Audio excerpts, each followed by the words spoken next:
We support Valmik Karad, Karad आमचं दैवत असे पोस्टर झळकलेत थेट मुंडेंच्या भगवान गडावरील दसरा मेळाव्यात। 35 वर्षांची परंपरा असलेल्या मुंडेंच्या या दसरा मेळाव्यात यावर्षी पोस्टर झळकलेत मकोका अंतर्गत तुरुंगात असलेल्या वाल्मिक कराडची। या पोस्टरबाजीनं पुन्हा एकदा कराडच्या राजकीय कनेक्शनची चर्चा रंगली।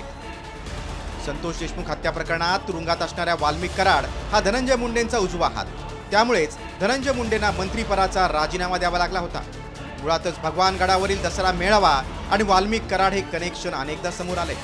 गेल्या वर्षी भरसभेत पंकजा मुंडेंनी वाल्मिक कराडचा उल्लेख करून त्याच मेळाव्यातील महत्त्व अधोरेखित केलं होतं। त्यावेळी पंकजा मुंडे काय म्हणाल्या होत्या ऐका। कुठे राहते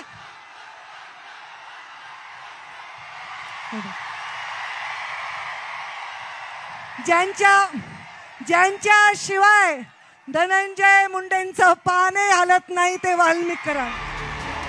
दरम्यान धनंजय मुंडेंच्या अडचणी वाढल्यानंतर पंकजा मुंडेंनीही वेळोवेळी सावध पवित्रा घेतली। वाल्मिक कराड सोबत माझा काहीही संबंध नाही असं विधान अनेक वेळा केले।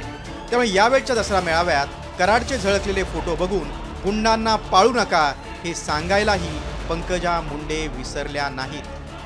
मी आवाहन करत आहे की 2 घास कमी खा पण स्वाभिमानाने राहा। नका कुणाचे तुकडे उचलू, नका कुणाचे पैसे घेऊ, नका खोटे काम करू, नका खोटे धंदे करू, नका गुंडवंड पाळू। काही गरज नाही हे करायची आहे।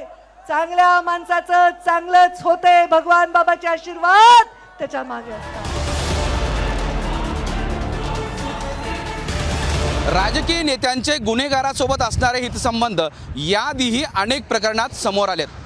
मात्र तुरुंगात असणाऱ्या आरोपीचे बॅनर थेट राजकीय मेळाव्यात झळकावले जात असतील तर बीडचं राजकारण नेमकं कोणत्या दिशेने चाललंय हा प्रश्न आहे।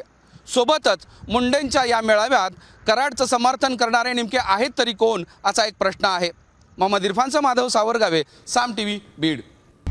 आता isakal.com आहे देशातील नंबर 1 ची मराठी न्यूज वेबसाईट। प्रत्येक अपडेटसाठी isakal.com ला नक्की भेट द्या।